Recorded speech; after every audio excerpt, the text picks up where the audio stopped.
आइए हम थोड़ा सा इस बिंदु पर बात करना चाहेंगे। हमारे बीच में एक वृद्ध गार्जियन है, थोड़ा सा आप खड़ा हो जाइए। ये गांव का क्या नाम है? चिरैली। चिरैली। कितना दिन पहले की घटना है? ये तो 5 दिन, यहाँ 5 दिन हो रहा है। 5 तारीख 5 तारीख को, 5 तारीख को, छठा महीना में क्या हुआ था, कैसे हुआ था? हुआ था। ये शुगर के बखोर उठ रहा था छोटा मोटा। अच्छा। तो वो बाली पंडित जी और दामोदर पंडित जी और वो थे बलिराम कुछ बिलेंदर पंडित जी और बेटवा कुछ नाम है बिलेंदर के बाबूजी के नरदो था वो, और रब्बा था पंडित जी के रब्बा। वो 8 गो था वो सब। हाँ हाँ, सब मिल करके 8 गो होता। हाँ 8 सब मिल के 8 गो थे।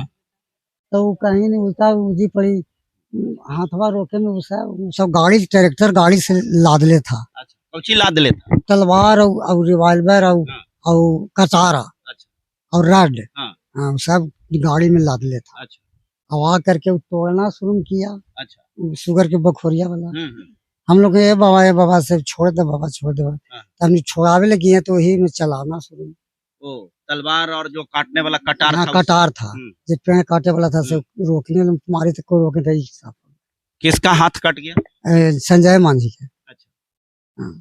और दूसरा हाथ भी कट गया? हाँ दूसरा हाथ भी कट गया, वो भी बचाने के दौरान? हाँ वो बचावे के वो कट गया। अच्छा, ये घटना घटा क्यों, आखिर कारण क्या था?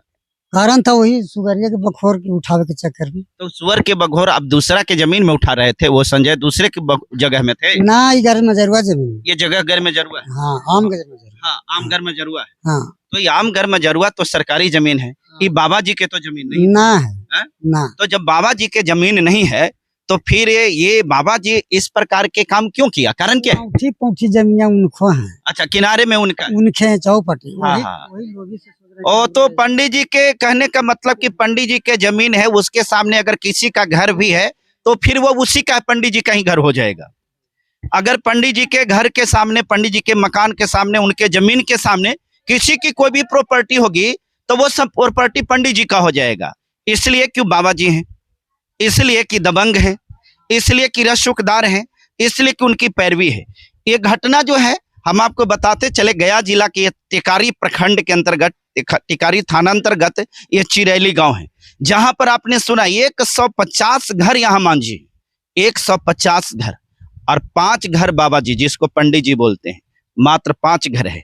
और किस प्रकार से ट्रैक्टर से पूरा हथियार को लेकर के आता है, और वह हथियार को लेकर के इसलिए नहीं आता है कि उस हथियार को सिर्फ शो में रखेगा, बल्कि इसलिए लेकर के आता है कि जो संजय मांझी सुअर का बखोर तैयार कर रखा था, जो सरकारी जमीन में है, एक किसी की बाप की बपौती नहीं थी बल्कि यह सरकार की जमीन थी। उस जमीन में संजय मांझी सुअर का बखोर बनाया हुआ था और उसको आकर के तोड़ने लगा। विरोध करने के बाद उसकी गर्दन पे वो तलवार चली, वो कटार जो है संजय मांझी के गर्दन पर चली, और जब संजय मांझी अपने हाथ से गर्दन को बचाने का कोशिश किया तो उसका पूरा हाथ यहां से कट करके अलग हो गया। जब दूसरे हाथ से बचाने का कोशिश किया तो दूसरे हाथ भी कट गए, और इस प्रकार से दीना दृष्टि हत्या का कोशिश किया गया। और शर्म की बात तो यह है कि जिस पुलिस प्रशासन ने इस कृत्य के बारे में FIR दर्ज किया, मुझे तो यह समझ में नहीं आता है कि कितना हरामखोरू होगा, किस बाप का वो जन्मा पुलिस पदाधिकारी होगा। दोगला अगर कहेंगे तो वह भी बहुत कम होगा। कौन सेक्शन में उसको FIR किया कि सिर्फ 1 रात जेल में रहने के बाद उसकी जमानत हो गई, और आज सब के सब बाहर है।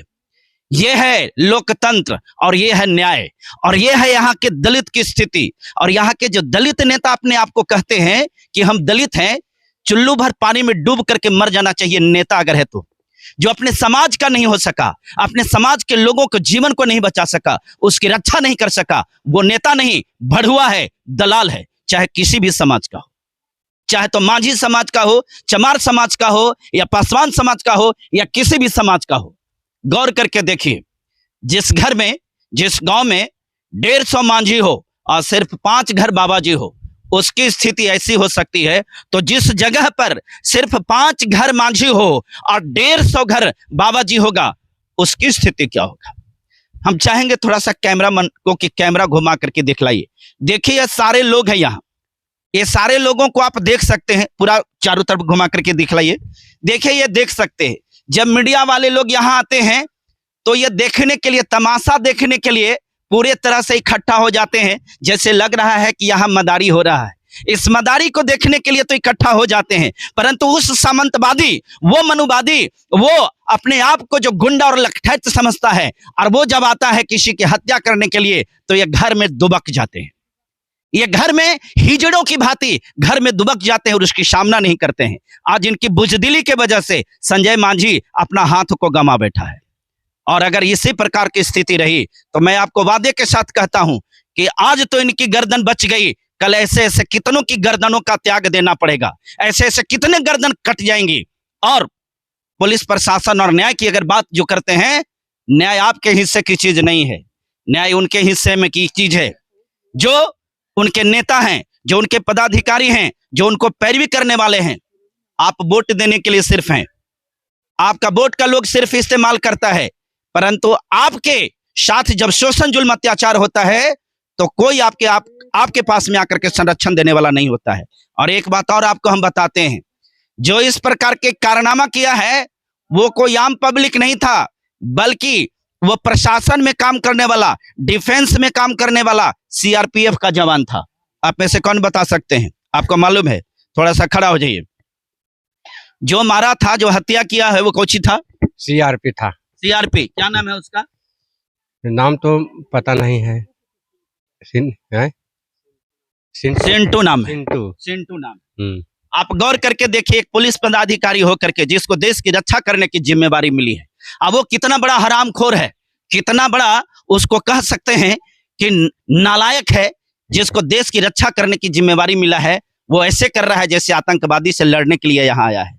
ये आज मजलूम, जिनके पास में रहने के लिए घर नहीं है, जिनके पास में खाने के लिए अन्न नहीं है, इनके पास में आकर के वैसे लोग जो हमेशा एसी में रहते हैं, वैसे लोग जो हमेशा वीआईपी जीवन को जीते हैं, और जब इलेक्शन में वोट मांगना होता है तो इनके पास में आकर के इनके पैर तक के पकड़ लेते हैं।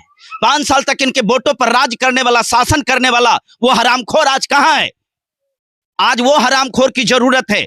और मैं ईमानदारी से एक बात कहता हूं कि अगर यहाँ के मांझी समाज के अंदर में अगर जमीर बचा हुआ होगा तो वो लोग जिनको आप वोट दे करके जिताते हैं, और आज आपके साथ कोई अगर खड़ा नहीं हुआ है, वो लोग जिनके लिए आप हमेशा मेहनत किए हैं, जिनके लिए आप खून बहाए हैं, अगर आज आपके साथ खड़ा नहीं है तो उन हरामखोरों को आपको जवाब देना पड़ेगा। और उसका जवाब जब भी वो आए, जब कभी भी आए, तो उसको जूता मारिए, उसको जूता मार करके भगाना पड़ेगा। आज इस बात को कहते हुए मुझे भी शर्म हो रही है कि आज मैं इस बात को बोल रहा हूं, अमर्यादित भाषा का प्रयोग कर रहा हूं, लेकिन दुख है, तकलीफ है। एक संजय मांझी अपना दोनों हाथ गंवा बैठा, उसके बाल बच्चे कैसे खाएंगे, उसके परिवार की परिवस्थी कैसे चलेगी, उसके परिवार का जीवन का गुजर बसर कैसे चलेगा? ये बहुत सारे सवाल हैं जिसका जवाब शायद किसी के पास में नहीं होगा, किसी के पास में नहीं होगा। उस संजय मांझी का 6 बाल बच्चे हैं, और आज उसके पास में कमाने के लिए सिर्फ वही व्यक्ति है। आप गौर कर सकते हैं, एक बच्ची जो बता रहे हैं कि एक बच्ची की शादी करने के योग्य है। देखिए ये बच्ची है इसकी, ये देखिए, ये सब जो हैं, ये सब उनके बच्ची है। आप गौर करके देख सकते हैं कि ये बच्ची को आज जो इनकी इतनी बच्चियां हैं, 6 बच्ची हैं, 6 बच्ची है। आप संजय जी की पत्नी हैं? हाँ, हम। और आप देखिए, इन बच्चों को भरण पोषण करने के लिए, इसको निवाला देने के लिए आखिर कौन होगा? इसको भोजन और परवस्ती चलाने के लिए कौन होगा? आज संजय मांझी हाथ गंवा बैठा है। समाज के वैसे लोग जो अपने आप को बुद्धिजीवी कहते हैं, इस लड़ाई को आपको लड़ना पड़ेगा। अगर इनकी लड़ाई कोई नहीं लड़ सकता तो मैं उम्मीद करता हूं कि आपको राजनीति करने का कोई अधिकार नहीं होता है, आपको राजनीति करने का कोई अधिकार नहीं होता है। दोस्तों, आप तमाम लोगों से मैं गुजारिश करूंगा, इस प्रकार की खबरों को जन जन तक पहुंचाना चाहिए आपको, ताकि इस प्रकार के गुंडाई करने वाले, इस प्रकार के जो अपने आप को दबंगई साबित करना चाहते हैं, वैसे लोगों को जवाब मिले। और लानत है ऐसे न्याय पर, धिक्कार है ऐसे न्याय पर, और धिक्कार है ऐसे पुलिस पदाधिकारी पर जिसने इस सेक्शन में केस दर्ज किया कि सिर्फ 1 दिन केस रहने के बाद बेल हो गया। हालांकि सूचना ऐसी है कि इस जगह पर समता मूलक संग्राम दल के राष्ट्रीय अध्यक्ष मनोज भारती जी का आगमन होने जा रहा है। जो दलितों की आवाज है, जो गरीबों की आवाज हमेशा किसी भी जगह होता है, टिकारी क्षेत्र के बारे में ही नहीं, अन्य बिहार में जहां जहां भी होता है, उन जगहों पर जाकर के उसकी आवाज बनते हैं। हम आने के बाद दिखाते हैं और उनसे भी सवाल पूछेंगे कि अगर आप दलितों को लड़ाई लड़ते हैं तो इनके साथ क्या होगा और इनको न्याय दिलाने के लिए क्या करने वाले हैं।